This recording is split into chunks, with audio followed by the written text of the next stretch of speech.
你敢相信2025年卖的最多的车型不是小米，而是它吗？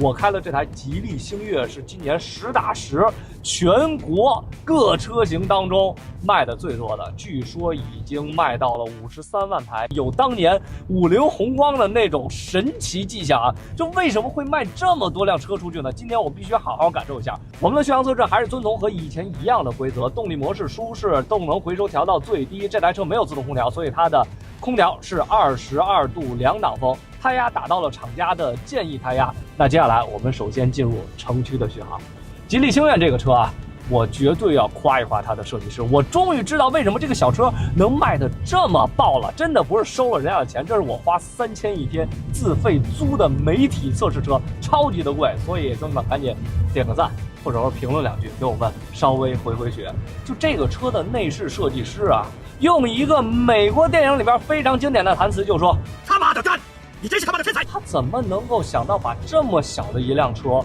空间挖掘的这么极限？在当年我们说本田是空间魔术师，那吉利星越我觉得要比当初本田飞度上面的设计要更技高一筹。飞度还在研究是不是把杯架放在空调出风口的位置，但现在这个小车啊，给了你一个抽屉式的手套箱，空间真的超级的大，它就像一个菜篮子一样，太明白所谓的家庭女主人每日出行，各个女司机、漂亮的宝妈们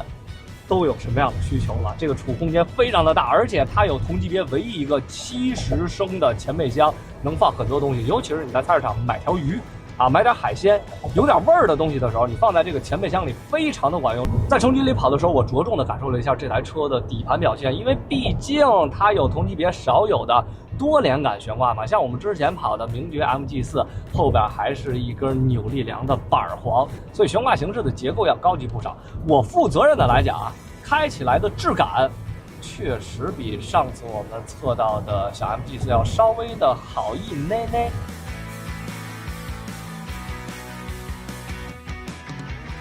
城区的续航就已经跑完了，一共行驶了75.1公里，表现正好消耗了100公里整，所以它的表演达成率就是75.1%了。另外，电耗是13.3度每100公里，放在北京上午的这个路况啊，还算是一个比较不错的表现，在我们冬季测过的这几台车里也算比较优秀的了。那接下来上高速看看吉利星越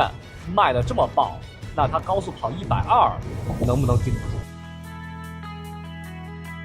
在高速上面，大家有一个需要注意的点，就是这种体型比较小的电动车，它都有一个特点，高速的电耗非常的高，因为它们全部都是固定识别，也就是说没有变速箱，所以它主要的设计使用场景就是你在市区通勤，那你一旦上了高速，本来电机在这个转速区间，它的耗电量、它的功率需要的就比较的多。那就像手动挡的油车一直挂着3档跑高速一样，那必然是费油又费电啊。所以一会儿的电耗成绩，大家需要辩证的来看啊。但是在这儿呢，我有一个猜想，就是目前使用2档 DHT 变速箱的电车已经越来越多了。像第一台搭载2档变速箱的保时捷 Taycan， 我们实测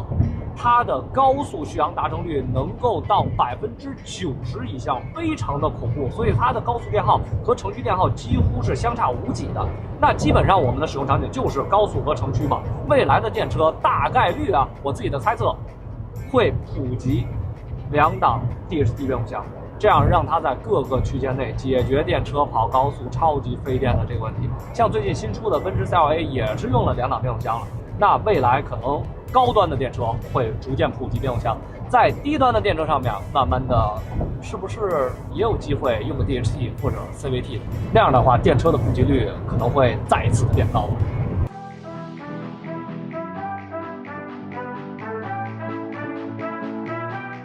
现在高速就已经跑完了，一共行驶了75.5公里，消耗了148公里的表演效应里程，高速的打折率51.01%，电耗17.9度，无论是电耗还是说打折率和城区都是天壤地别的。这就是为什么跟大家说，这种小型电动车尽量别上高速。如果你有跑高速的需求的话，那就别买这种小的电动车。还有就是我们今天的气温，大家都知道现在冬天了嘛，北京只有0上1度，所以我们也要辩证的来看目前的这个成绩。另外，高速的这个电耗，大家还有一个因素要考虑进去，就是中间我们遇到了一小节堵车，但是堵得还挺死的，几乎都停下来了，遇到事故了嘛。所以你看到我们这个平均时速也比正常的要低个不少。综合的考量吧，这台星愿的高速续航还在一个可以承受的范围之内。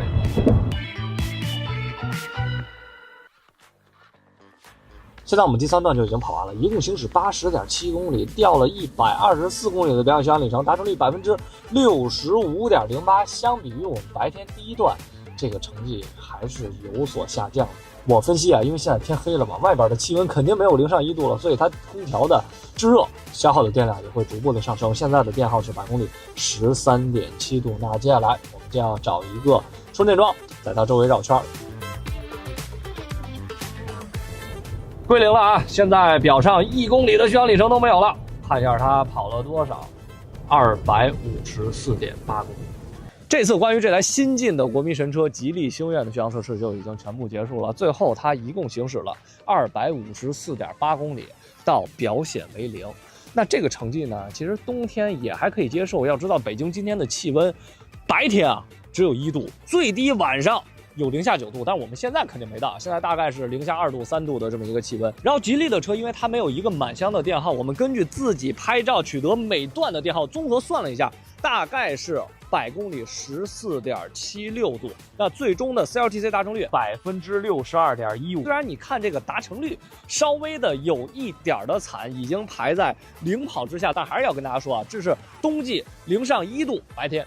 的续航成绩。那总体来讲呢，这个价位的车有这么大的空间，而且在冬季这么冷的情况下还能够跑250公里，那应该是大多数人都能接受的吧？你们说呢？